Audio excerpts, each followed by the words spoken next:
After our country was hit by multiple terror attacks this weekend, a stabbing spree in Minnesota Mall, and multiple bombings in New York and New Jersey, the threat of terrorism is once again front and center.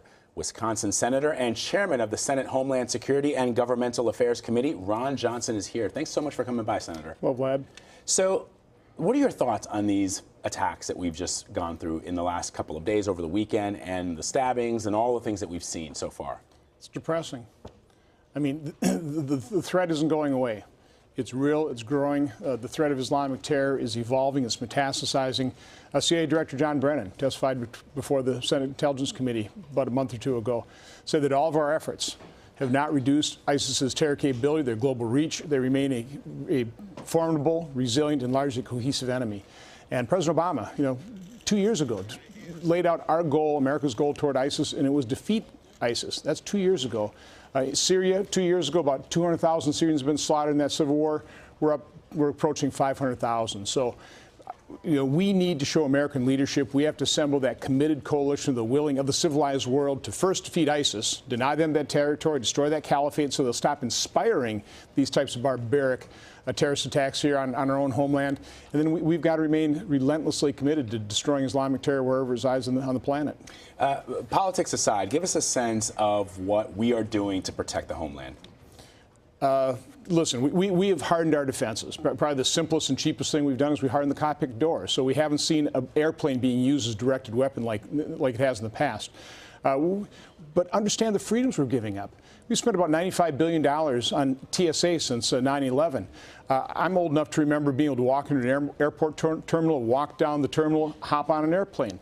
We're kind of like, frogs in a boiling pot of water. We just really aren't understanding all the freedoms Islamic terror is taking away from us. So, from my standpoint, I think the greatest destabilizing force on the planet today is Islamic terror.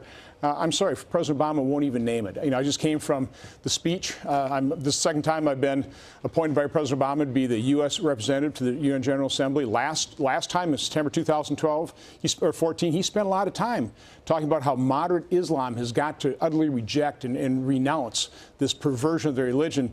Barely even mentioned it this time. Well, he did talk. Well, I just want to play a little bit of what President Obama said today about building walls, what Donald Trump calls building a wall to protect us from immigrants coming into the United States from our southern borders. And now Mr. Trump is calling for profiling, which a lot of experts have said does not work. But I want to play a little bit of what President Obama said about the refugee situation specifically.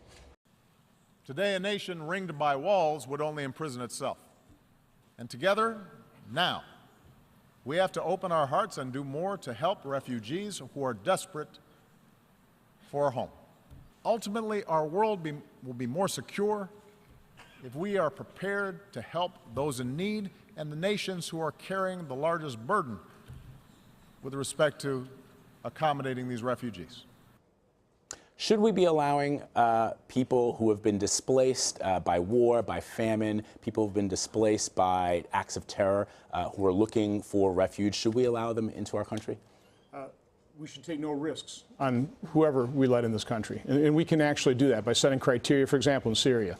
If you establish that we're going to bring in women and children and relatives of Syrian American citizens that have financial wherewithal to support them, and then if there's any questions whatsoever, we don't let them in. I'm the sponsor of the SAFE Act in the Senate, which would require the Secretary of Homeland Security and the FBI Director and the Director of the National Center for Counterterrorism to actually certify that they represent no risk. So we can do that. But talking about refugees, we're trying to deal with the symptom of the problem when we're not addressing the root cause. And it really is. We have got to defeat ISIS. That's what's causing all the refugees. The Russians bombing Aleppo with the Syrian government basically backed by the Russians. Right. So we have to actually recognize what's causing the refugee problem. Let's address the root cause so we reduce the number of refugees seeking refuge. But Senator, I was reading an interesting article by Jack Schafer in Politico this weekend, and he referenced a book by Brian Burrows in which FBI statistics point to an 18-month period between 1971 and 1972 where the volume of domestic bombings in this country,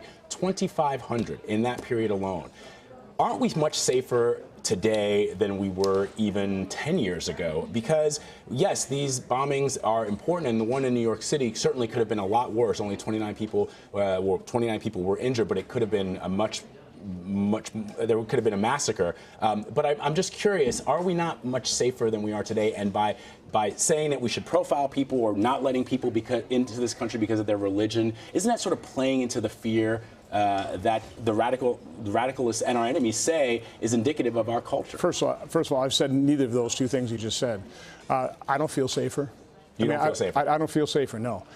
We were talking earlier how you used to be able to walk down Terminal. I remember as a young man looking at all these exotic places in the world, just waiting to go visit them. Now you got to check the State Department to see if it's safe to travel to so many different countries. So, no, it's with the internet, with global travel, with the globalization, the internationalization of the world.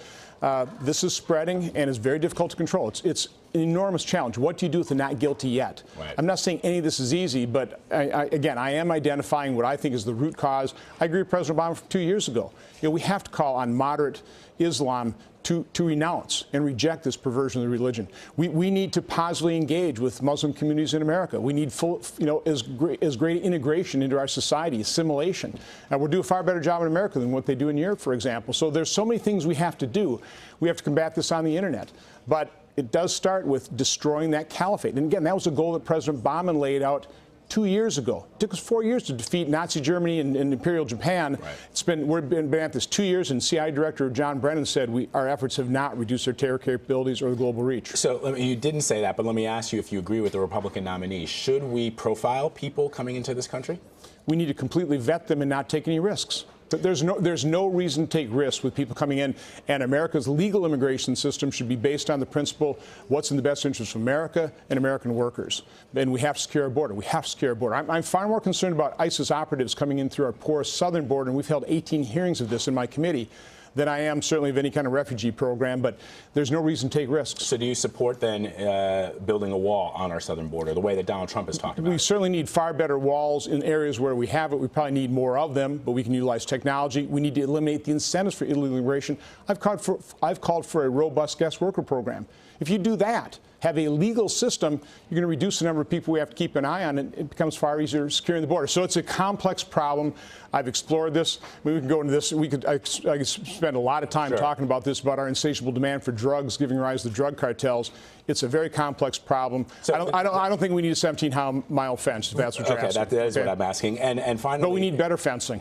And he has also called for banning people who are Muslims from coming into this country because of what some people say, you just said today, you don't feel as safe. Do you think that's an answer? I don't agree with that. For example, we have Iraqi interpreters who now their families are being slaughtered by ISIS because we don't have enough visas to bring them in. That's immoral. So obviously I would never put a blanket ban on anybody based on religion or ethnicity or anything else like that. But again, we should completely vet, and we should take no risks. There's no reason for us to take risks. Do you feel that Secretary Clinton, if she were elected president of the United States, would not be able to put into place some of those things that you're asking for? Well, I'm afraid she'd have more open borders and let a whole lot more people in without proper vetting.